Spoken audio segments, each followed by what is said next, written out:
Obviously, creating a site-specific work, plants are a really important part of the story. Plants really tell histories. It's interesting that you come to a site like this and the majority of plants here are in fact introduced plants.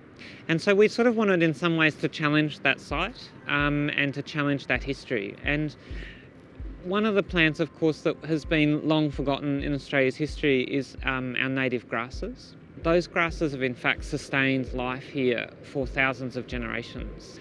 What we've been doing has been relying heavily on people like Bruce Pascoe. Uncle Bruce, of course, has been researching for a long time now, looking at Aboriginal agriculture, and has been looking at the way that plants like kangaroo grass, native millet, all those plants, in fact, were the dominant species, not by chance, but by Aboriginal engagement. He's literally just gone through the historical documents and found where people like Sir Thomas Mitchell, who talks about riding through central New South Wales and finding miles and miles of cultivated ground. He describes in one instance of a single species, a monoculture of grass that's been cultivated, it's been tilled, and in fact it's also been haycocked and hay-ricketed together. So that idea of literally using Western words of agriculture to describe Aboriginal activity within the land.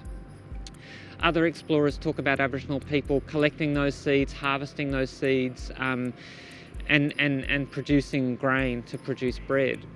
Recently, in the past 8 years, we've found a grindstone that's in fact dated at 32,000 years old. That makes Aboriginal Australians in this part of the country, the world's oldest bread makers. 32,000 years of making bread, which predates the Egyptians by 15,000 years. But like the Garden Palace, that story isn't told. So this humble grass that we're installing in the centre of the building, at the very sort of heart of the building, is a grass that sort of talks about these very complex histories.